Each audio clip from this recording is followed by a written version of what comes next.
Eu nunca gostei de dirigir à noite, mas caminhoneiros têm que fazer o que têm que fazer. O pagamento é melhor, as estradas são mais tranquilas, então teoricamente deveria ser menos estressante. É o que todos dizem.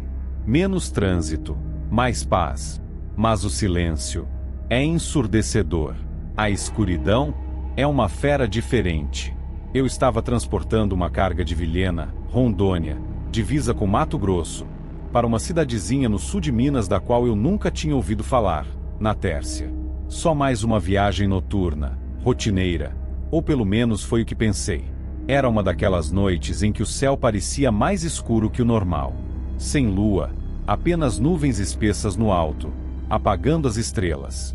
Perfeito para deixar um homem em alerta. Eu estava na estrada havia algumas horas, e a fadiga estava se aproximando como uma maré lenta. A rodovia se estendia, vazia e sem vida, iluminada apenas pelos meus faróis e por uma ou outra placa de sinalização. O zumbido do motor era constante, reconfortante de certa forma. Mas havia algo estranho naquela noite, algo errado. Tentei ignorar, achando que era o resultado de horas demais ao volante. Liguei o rádio, na esperança de ouvir alguma música ou um programa de bate-papo noturno para me fazer companhia. Estática. Troquei as estações, mas tudo que consegui foi mais estática, como se as ondas de rádio estivessem mortas ali. Aquilo não fazia sentido. Eu deveria conseguir captar alguma coisa, mesmo no meio do nada. Então, do nada, o motor emitiu um ronco baixo. Não era um som comum, parecia mais uma tosse, profunda e rouca, como se estivesse forçando. Apertei o volante com mais força e olhei para o painel. Nada de anormal. Pressão do óleo normal, temperatura normal.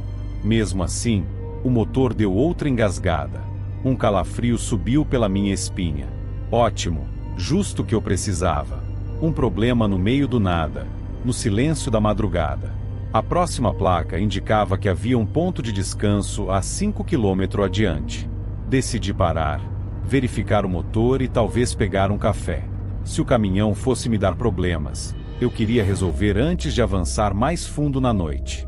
A estrada parecia se estender para sempre. Meus faróis cortavam a escuridão, mas não havia nada. Sem carros, sem animais, nem mesmo um pássaro noturno sobrevoando. O único som era o vento batendo no caminhão e aquele leve ronco do motor de vez em quando. Finalmente, vi as luzes do ponto de descanso à frente. Aliviado, desacelerei, saindo da rodovia e entrando no estacionamento. Havia apenas alguns outros caminhões estacionados, todos apagados e silenciosos. As luzes fluorescentes da estação zumbiam fracamente, lançando um brilho amarelado e doentio sobre tudo. Desliguei o motor e saí. O ar frio da noite me atingiu como um tapa. Fechei o casaco e olhei ao redor.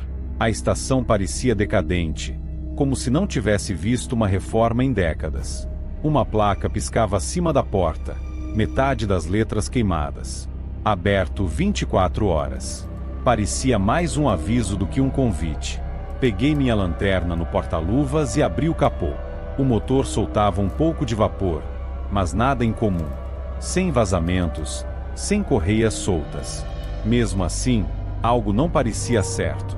Aquela sensação incômoda estava de volta, como se eu estivesse sendo observado. Virei-me, examinando o estacionamento.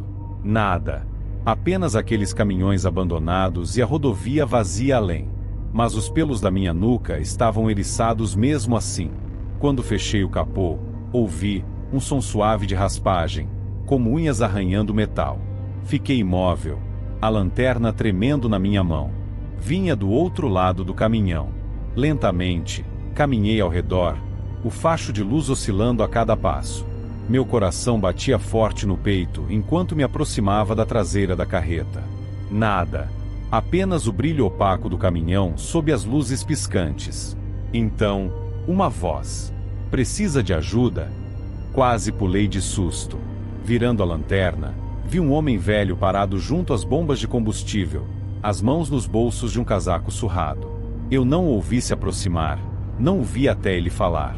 Seu rosto era marcado pela idade, rugas profundas gravadas em sua pele como rachaduras em terra seca. Não, Estou bem, consegui dizer, tentando manter a voz firme. Só estava verificando uma coisa. Ele não se moveu. Apenas ficou lá, olhando. Seus olhos brilhavam sob a luz fraca, escuros e vazios, como dois buracos negros. Algo nele fazia minha pele arrepiar. É melhor ter cuidado, ele disse, voz rouca. Coisas estranhas acontecem nessas estradas à noite. Engoli em seco, sem saber como responder. O ar entre nós estava pesado, opressivo. Eu sentia o peso do olhar dele, como se estivesse me avaliando para algo. Suas palavras pairavam no ar, e eu não conseguia afastar a sensação de que ele não estava apenas conversando.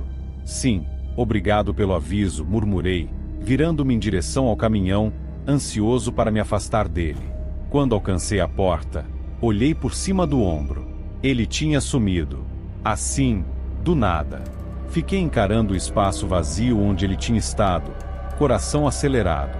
Não havia como ele ter desaparecido daquele jeito. O estacionamento era aberto. Ele não poderia ter ido a lugar algum sem que eu ouvisse. Mas não havia nada, nenhum sinal dele. Subi na cabine, batendo a porta atrás de mim. Tranquei-a, mesmo sabendo que não faria diferença se aquele velho quisesse voltar. Minhas mãos tremiam enquanto girava a chave. O motor rugiu, mas a sensação de desconforto só aumentou. Eu precisava sair dali. Saindo do ponto de descanso, olhei pelos espelhos. O estacionamento estava vazio, como antes. Mas aquilo não me tranquilizou. Algo estava errado ali fora. Eu sentia isso fundo nos ossos. A rodovia estava mais escura agora, como se a noite tivesse se aprofundado no curto tempo em que eu havia parado. A estrada parecia interminável, estendendo-se à minha frente como uma fita preta cortando nada. Liguei o rádio de novo, mais estática. Então, o motor engasgou. Dessa vez, não foi um aviso, foi definitivo. Ele morreu completamente. Os faróis piscaram uma, duas vezes. Então o caminhão parou no meio da rodovia. Não, não, não, murmurei, batendo no volante. Vamos lá. Não faça isso. Tentei a ignição. Nada. As luzes do painel estavam apagadas. O caminhão estava completamente morto. O pânico começou a tomar conta. Eu estava a quilômetros de qualquer lugar, preso no escuro. E eu não estava sozinho. Eu sentia isso, algo me observando, esperando. Peguei minha lanterna e abri a porta. A noite estava mais fria agora. O vento mordendo minha pele quando saí. O silêncio era ensurdecedor, como se o mundo inteiro tivesse ficado mudo. Caminhei até a frente do caminhão, iluminando o motor, embora eu já soubesse que não ajudaria. Então ouvi de novo, aquele mesmo som de raspagem de antes. Mas dessa vez, estava mais perto, muito mais perto. Virei-me devagar, a lanterna tremendo na minha mão. O facho capturou algo, uma sombra, bem na borda da luz. Ela se moveu, escorregando para a escuridão antes que eu pudesse ver direito. Meu coração batia forte no peito, o sangue rugindo nos ouvidos. Recuei em direção à cabine, mas antes que pudesse alcançá-la, o som de raspagem voltou, mais alto, mais agudo. Girei a lanterna freneticamente, tentando encontrar a origem. A luz oscilou, enfraquecendo. E então eu vi uma figura, alta, magra, com membros impossivelmente longos. Ela estava parada fora do alcance da luz, com a cabeça inclinada para o lado como se estivesse me estudando. Eu não conseguia ver seu rosto, apenas um vazio escuro onde seus olhos deveriam estar. Meu fôlego ficou preso na garganta enquanto ela dava um passo em minha direção, seus movimentos lentos e deliberados. Tentei correr, minhas pernas queimando, os pulmões gritando por ar, mas não parei. Eu não podia. O som de passos me seguiu, lento e constante, como se não tivesse pressa. Não precisava. Sabia que eu não poderia escapar. Não me lembro quanto tempo corri. Minutos, horas. Pareceu uma eternidade.